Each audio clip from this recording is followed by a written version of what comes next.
Let's go. We're breaking down this Alabama versus Tennessee game, and my goodness gracious, I love this first play right here by Tennessee. This is their patented vertical switch concept where this bottom receiver goes here and squirrel right is going up the sideline. And obviously, you think it's going to be Tennessee's day because Alabama has one of their best pass rushers, Chris Braswell, guarding squirrel right in man-to-man coverage responsibilities. And obviously, you don't want this matchup. All things considered, that's not bad from a pass rusher. And obviously, it's just not good. You don't want, this. But it did take a really good throw for this to be complete. Squirrel right makes a really good catch, and you get a touchdown. Is that Courtney Upshaw? Right there's Reggie Ragland, and the reason why I'm bringing that up is Upshaw was a lot like Braswell. I think he wore number 41 as well. I interviewed Courtney quite a bit when I was still doing a lot more traditional media stuff, but still, just an absolutely ridiculous catch right there. So because Tennessee spreads you out so far and they go so fast, you can't really get exotic defensively. That's why they are so tough to beat, right? You just got to be 4 men here, 2 men here, 5 DBs. I mean, it's just basically how you have to beat them, and you just got to have the dudes, right? And Alabama's got the dudes to slow them down. Obviously, this play is just kind of dead from the start, a little quick pitch to the left side, and obviously that's not the worst job right there to turn that into just a 5-yard loss. So it's been an epidemic in the SEC this year. Running back pass protection is an issue. Okay, so Tennessee gets very exotic. They're bringing a third-level blitz. So this RB right here, McClellan's got all day to pick up 2. And you'll see right here, this isn't the worst rep, but it's pretty bad. Okay, now he does get bailed out because the right guard here, or right tackle, just dominates his assignment. And if he didn't floor 27 here, who's a really good player. If this didn't happen, this is a negative yardage play, a huge negative yardage play, because that forced 2 to bend out here. This should have been a strip sack right here. What a freaking play right there by the right tackle, and a dart right here to the JUCO transfer 11. Good stuff, Malik Benson. Alrighty, so I am not a coach. I don't know the play calls. But, one thing I see, the great OCs do a great job of this. Lane Kiffin in particular. They get players blocked with the play design. Now, what do I mean by that? Well, as you can see, Alabama is expecting some kind of quick screen to the left. So that brings Braswell out, one of their best linebackers. This brings a safety over here, and JaQuincy Kool-Aid McKinstry. So that leaves Alabama with a 5-man box. So this is 5-on-5.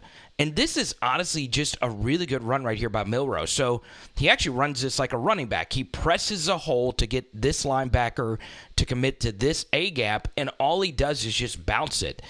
And it wasn't even that good of a press of the hole. All right, we get to 3rd and 3, and I think there's going to be a reckoning of how defensive lines are going to play moving forward, right?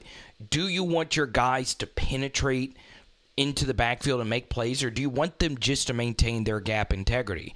Because one thing that I've seen from just run defenses in general, this zero knows if he over-penetrates and takes himself out of the play, you see how big of a hole that opens itself up on a 3rd and 3? So, Georgia does a really good job of this. Their guys never over-penetrate, and they just sit in the holes to just fill the running game. So you see the nose tackle just takes himself out of the play. You get a gaping hole, get some good second-level blocks, and there you go. You're picking up this 3rd down pretty easily. And something else about your nose not being there is your running back gets a head start running right through the gut. So it's hard to bring him down eventually. All right, so we get to here on 2nd down. I feel the referees did miss a call. My referee breakdown is in the top right corner of your screen. A lot of you responded pretty rationally to it, if you ask me. So Milton does a good job reading this, okay? he gets the matchup that he wants. A linebacker going up against one of Tennessee's very fast running backs. And what happens here is two things, okay? Right here, the running back needs to stay flat, right? I understand wanting to drift to get up to the end zone. The linebacker does a good job meeting the running back here before he actually gets into the end zone. It's good stuff. But you want to get flat here because if you drift upfield, you lose the angle to actually make this throw, okay? So the second thing, give Chris Braswell a lot of credit getting some clutch pressure to, somewhat affect this throw. And, yeah, it did affect this throw. But I do think if the running back would have run this a little bit flatter, this ball is probably a little bit more accurate. Still, Milton can make a better throw than this. It's still very hot, and it's still just very high into the outside. So just a huge missed opportunity, and Tennessee has to kick a field goal. All right, here we go. I'm not a big Joe Milton fan. I mean, I went on a Tennessee show before the season and said that Nico should have been the starter, okay? And right here, this is such a beautiful design play to the boundary. So on second down, Dallas Turner, who's a freak, just blew a run up. So you're thinking as a defense, there's no way they're going to run another play right into the boundary, and they do exactly that. And Joe Milton has a few different options here. Okay, if you get a super clean pick, you could throw this to this running back right here, and it's bang, bang towards the pylon. Okay, so you could throw that, or Milton actually makes the right decision. He sees that there is a bunch of chaos here, and this wide receiver does a really good job of creating a matchup advantage versus this linebacker, okay? So this backer has to fight through this little pick right here. So Milton, in theory, can throw this, or he could throw it to the tight end. So guess what? This design right here got 3 people open, and Joe Milton misses the easiest target of them all, if you ask me, a tight end, right? All right, so this tends to happen. You get the all-22 angle here, so you can see the full development of this play. This tends to happen with quarterbacks with amazing arm talent. Their footwork gets jumpy, right? And you'll see right here, Joe Milton doesn't need to move at all, okay? But you see his base gets a little tight, and he just kind of runs into this. There's no need to do that, right? Your footwork is so important as a quarterback. And I'm not a quarterback mechanics expert. Feel free to correct me in the comments. But, God, it just seems he's very unsettled. And you'll see it right here, okay? This angle does give you, and CBS has always given us really good camera angles. This angle lets you know that this is a clear, there's nobody really in his passing lane, okay? 91 jumps well after this ball is delivered. It needs to be over here, and as you can see, the ball is high and away from the tight end. Is it still catchable per se? Sure. I mean, Kyle Pitts is catching that, but you've got to hit one of those 3 targets. And if I'm Josh Heupel, that rattles me as a play caller. It just does. You could see the Tennessee staff right here knowing that they missed. All right, so we get to here. This is Kendrick Law out of Louisiana, and they get a perfect play call here, right? You love the quick pitch if they blitz from the opposite side, right? Because these guys are no longer able to catch him on the backside, right? So all you need to do, and obviously this was just really good stuff by Tommy Rees. You could tell that this backer right here bit in on this run fake. So he didn't see the pitch. You could see his eyes are deceiving him, okay? And this is just really good stuff from Tommy Rees. And it didn't even get that clean of a block on the outside from 45. Kendrick Law does a good job making this safety miss, and he could really run. So getting a touch to a very dangerous player is, a really good thing if you're Alabama. But honestly, that was just a perfect play call. 3rd and 7. I understand Alabama fans not loving this play call, okay? I like runs in plus territory on third down, okay? And if you're Joe Milton, should you give this? Yes, this should have been a give read, okay? But I also understood him thinking he could beat a thicker player to the outside. This isn't like a safety or whatever. If you're Joe Milton, you've just got to do whatever it takes to get to the outside of this person, because if you do, it's a huge gain. So he's just got to break that tackle right there, and he's not able to. This is just a really special play right there by 55, and it forces a punt, right? Something else about just handing that football off right there is that's not going to be a negative play, and you can go for it on fourth. 3rd and 7, I got a question recently is why don't teams run more running back screens? It's just mostly because defensive linemen are so much better at reading them. They just are. So you see 96 just sees this from the get-go. In theory, this is a good play design, but you got to get this block off on this corner. You're asking this offensive lineman a lot to get out there and make that play.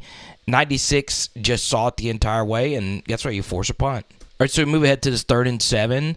Man, I just did not like this call from Tennessee. I like pressuring here on 3rd down and plus territory, because if you get a punt, if you get a sack here, which Milroe can take, you are able to, force them to punt, right?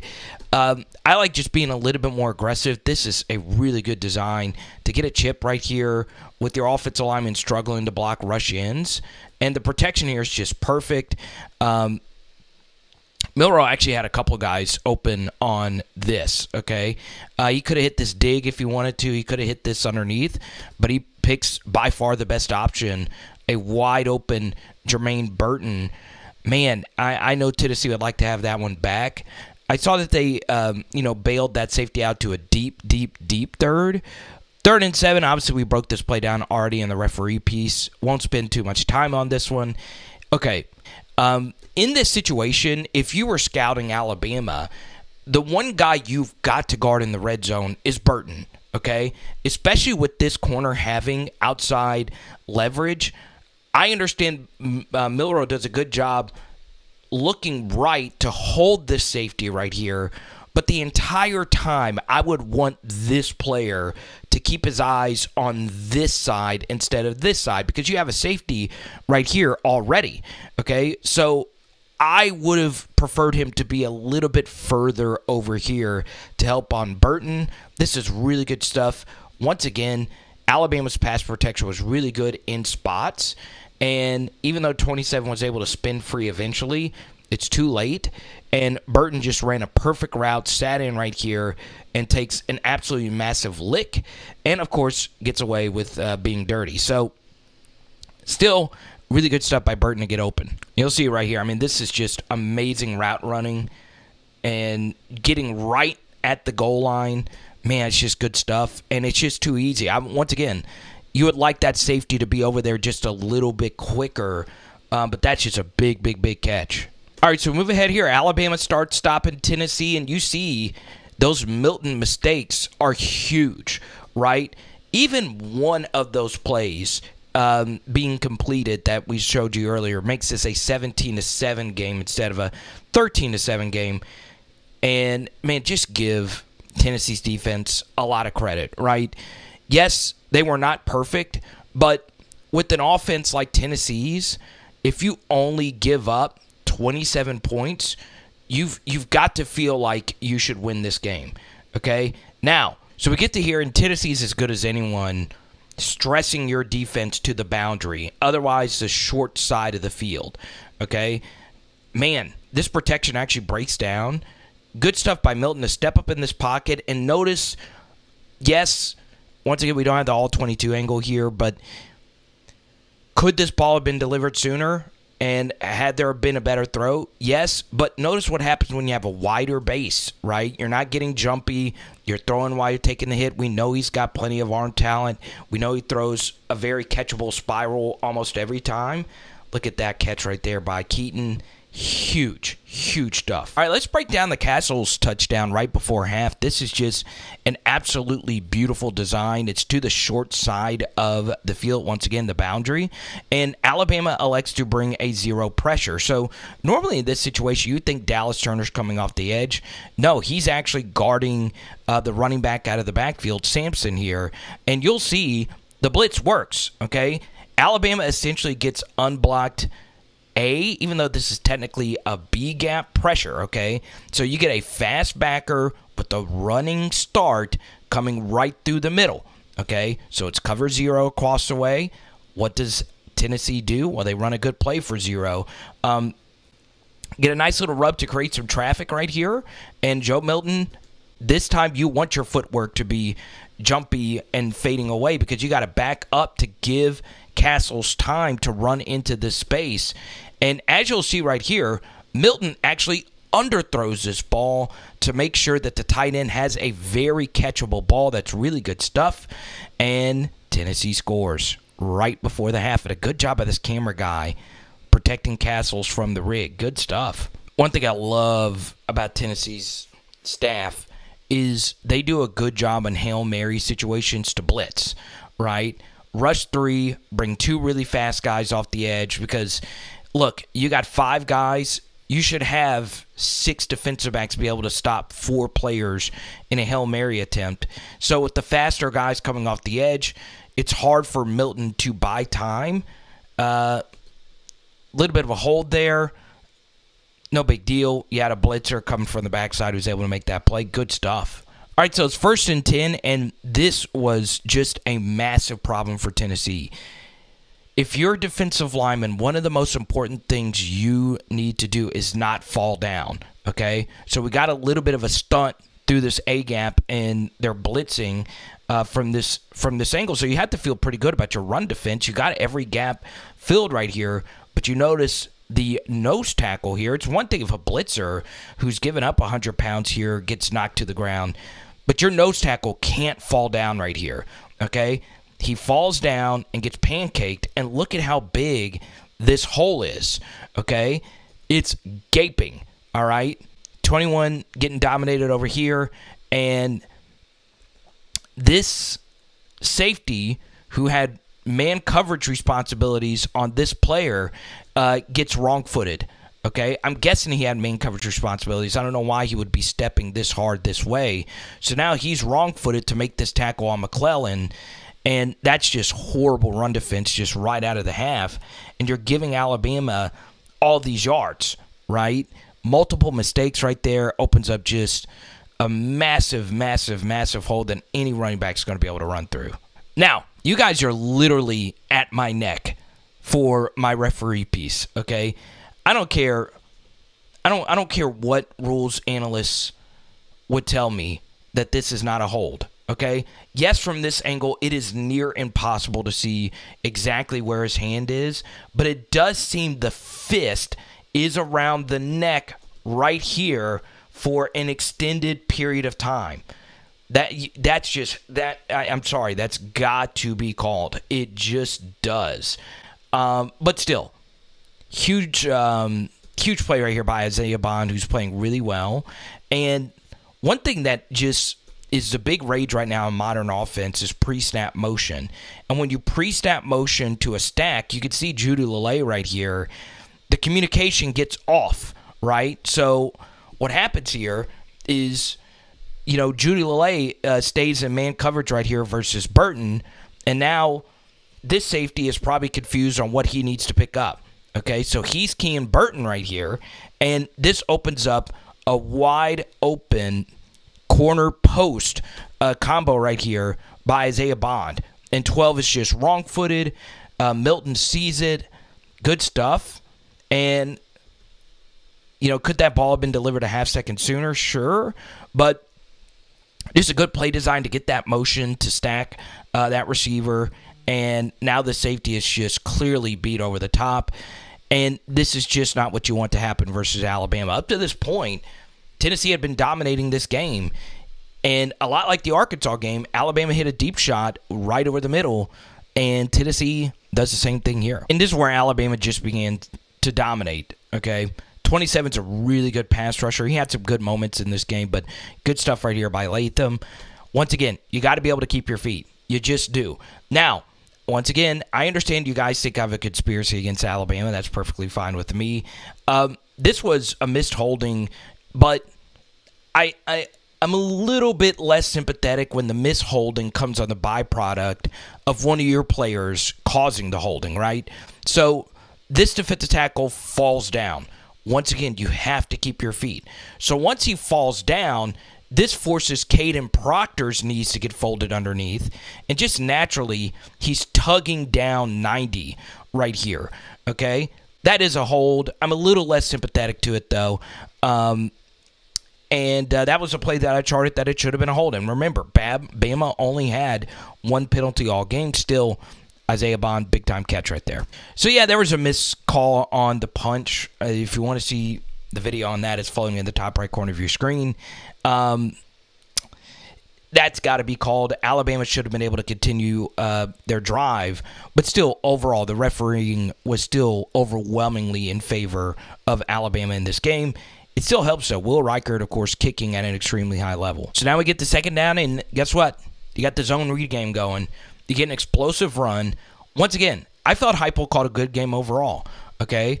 This action is just getting this safety all caught up in a tizzy. So, once again, the play design is blocking the defenders, not the actual players, okay? And now you get Joe Milton. This is an opportunity to do something really special. Make this player miss and get upfield. Man, y'all,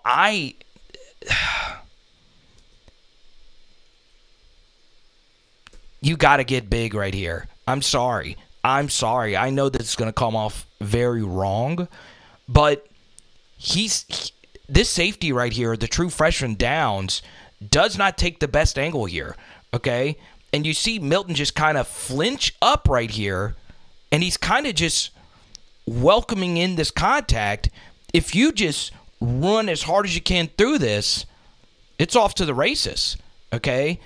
If you're able to break this tackle at all, you're gaining at least 6, 7, 8 extra yards and maybe more if you could beat 32 in a foot race.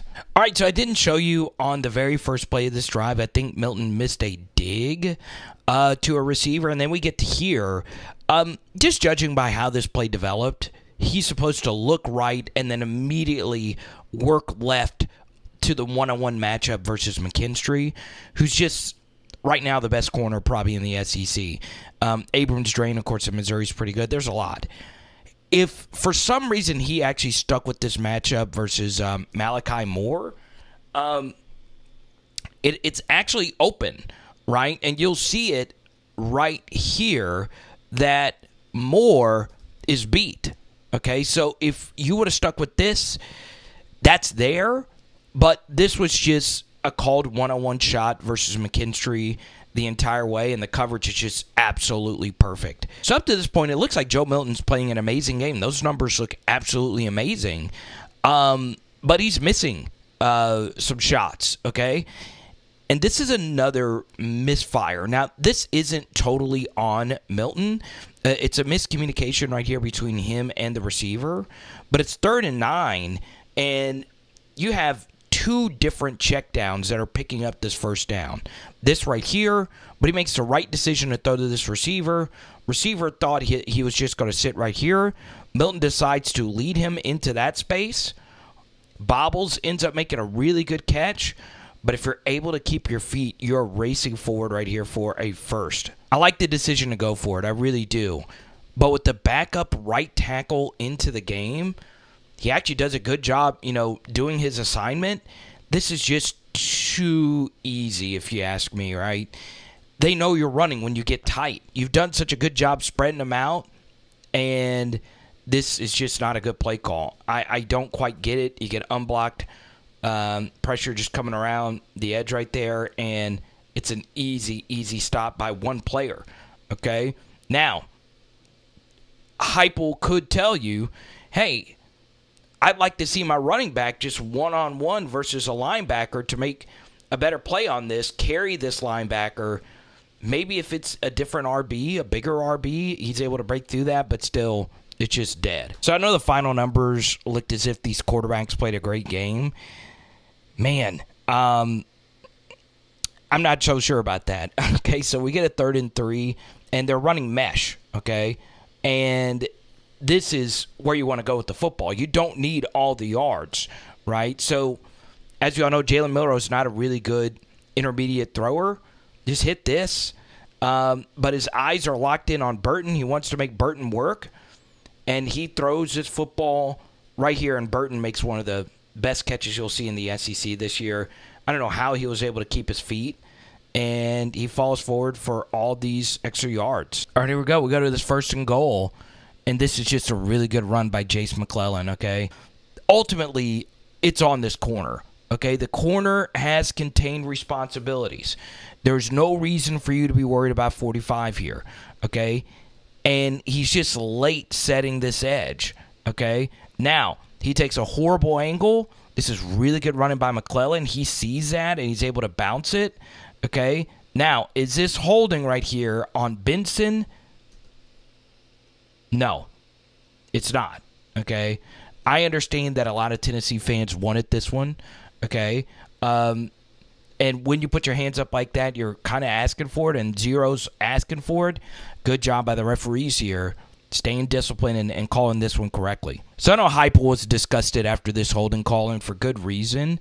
I can't quit saying it, and the penalty disparity was so freaking massive. This is not holding, okay? It's just not.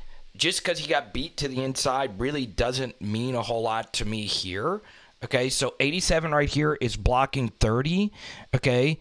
Your job, if you want to go to the inside on this play, is to just, let him go. And honestly, you tell me, there's no grab of the jersey here. There's no tug. He's just kind of guiding him. That's just not a hold. I'm sorry. It wasn't a big gain, but still, that made it 1st and 19. All right, here we go. We get to 3rd and 17, and this is a very weird play, if you ask me, okay? The DB kind of, guided the wide receiver out of bounds.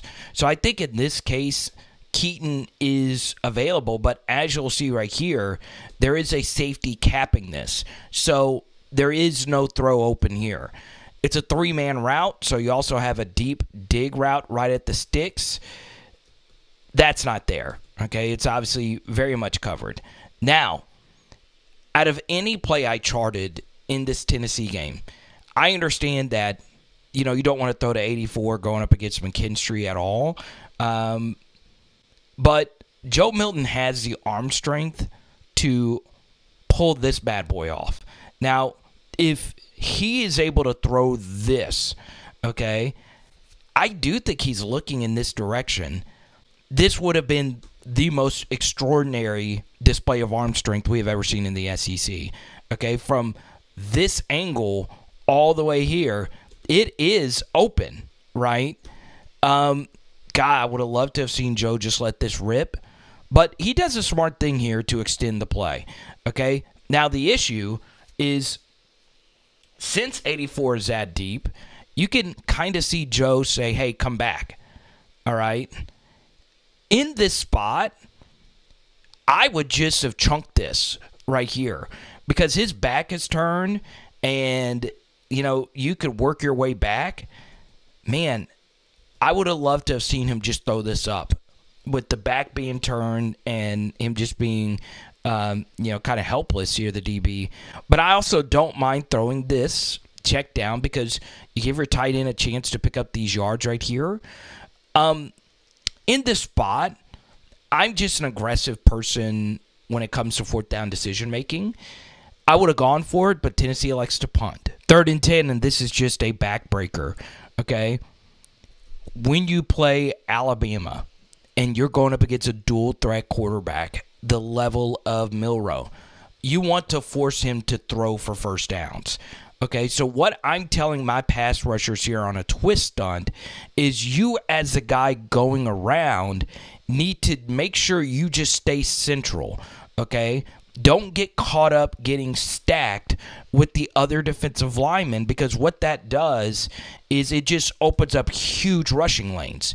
So you get an unblocked guy right here, and if 30 would have just stayed central, instead of trying to fight his way upfield and leaving a wide open gap to run through, you're getting a sack here, okay? Or you're at least, forcing him to throw from the pocket, right? So in the spot, 27 and 30 get stacked right here. You never want this, because that just gives Milroe either alley for him to run through. And, yeah, that's just a huge, huge, huge pickup right here through Milroe just running the football for a first down. 3rd and 7. Once again, Banks and the staff, man, they're really good at disguising their blitzes, okay? This is just poorly communicated. Obviously, you would like to think in a perfect world, the tackle is supposed to kick out here and pick up this edge, and this guard picks this player up, or at least a running back picks up this edge pressure. That is partially on Milroe. That's part of the offensive staff. That's part of the offensive line making the right calls. Once again, when it comes to unblocked blitzing pressure, there are so many factors, right? So Milroe just gets absolutely walloped. All right, so 5-1 Tennessee on the road, only down by 7. I think you take this if you're a Tennessee fan. You should be winning this game, right? I do think Tennessee played better, but Alabama just made the more explosive plays, right? And that's been the MO of Alabama this season, right? Explosive play touchdowns, right? And in this case, it was an explosive defensive touchdown. 74 gets beat. It's not the worst beat in the world, right? You see they're playing patty cake. They're holding hands. Oh, that's adorable right there. And Braswell does a good secondary move once he feels 74 leans. Okay, if you're Joe Milton, I mean, you've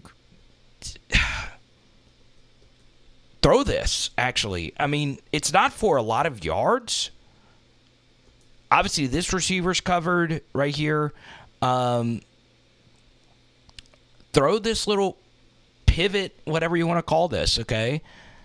But he holds on to it, and his blind side just gets, and he actually is throwing it, and his blind side just gets hit, and that's your ball game right there. Okay. Once again, part of being an elite quarterback is avoiding the disastrous plays. Sure, the left tackle should have done a better job sticking with Braswell there, but, it wasn't like an instant beat. Now, the biggest mistake of this game that is totally in your control is making this tackle right here if you're 6. I think that's Dylan Sampson. I don't care if you have to horse collar him. I don't care if you have to bring him down by a face mask. The worst thing you can do in this situation is allow him to score, right? Because by tackling him here, you're forcing their offense to come back out on the field. And as you've seen, they have not been able to execute all that well in the red zone. Also, making this tackle gives your offense some time to reevaluate everything, okay? But no. I don't know what he's doing. He just gets caught up here. He tries to grab the legs. He had plenty of time to chase him down and just wrestle him down, and he just misses a tackle. You've got to make that play. Bam! I'm looking at you. So if you enjoy film study content such as this one, please feel free to drop a donation, Venmo, Cash App, at Carter the Power. And I'm going to be real. Even though I think the refs robbed Tennessee of a real fair shot of winning this game, Joe Milton missed a lot, right? Two things could be true at once. That Joe Milton totally crumbled under pressure, and the referees honestly helped Alabama. But give Alabama's defense a lot of credit. They did end up making some plays, but you get that disastrous fumble situation. That ball could have been, thrown a little bit quicker. And now we get to this 3rd and 9, and Joe's got all day to deliver this comeback route to a wide open tight end. Footwork, once again, is a little jumpy. I understand he's needing to buy some time to let this open up, okay? But right now, I think this ball could have been thrown now, okay? But he got a little bit of an extra, little bunny hop right there. And Should the tight end have been able to catch this right here? Yes. Yes, I think you do need to catch it, but it's still not good, right? You've got to make that throw, and that has got to be completed. So some of that's on Milton, some of that's on 87, but it's just a mess. So Tennessee fans, you should be sick, right? You take a look at the total yards. Tennessee did outgain Alabama. The yard per play difference, I do think it was Alabama 5.7, Tennessee 5.1. So that means overall this was a pretty good defensive game, despite the scoreline saying otherwise. Obviously not the best quarterback game you'll ever see. Lots of misses and whatnot. But do I think Tennessee needs to make a quarterback change? Yes, but I've been saying that since the absolute very beginning of time here. So let me know, am I being too hard on Joe Milton here? Obviously, Alabama playing some really good football right now. Okay, this was not a perfect game by any stretch of the imagination. They did have some help from the refs, absolutely. But when you have Chris Braswell and Dallas Turner, those guys just make football plays. This defense is so freaking good. It's the best, I would say, in the SEC right now. And it should be a pretty interesting matchup versus Jaden Daniels. And as you guys could clearly see, JALEN MILROE is just getting better and better. Obviously, still a lot to work on, but still, this offense has found a groove, and give Tommy Rees some credit. So let me know what you guys think, and we'll talk to you soon. It is Power Hour SEC. Boom! Oh, man. It's going down. LSU Bama. Let me know what you guys think. Tonight, we are doing rotisserie chicken calzones. Let's go.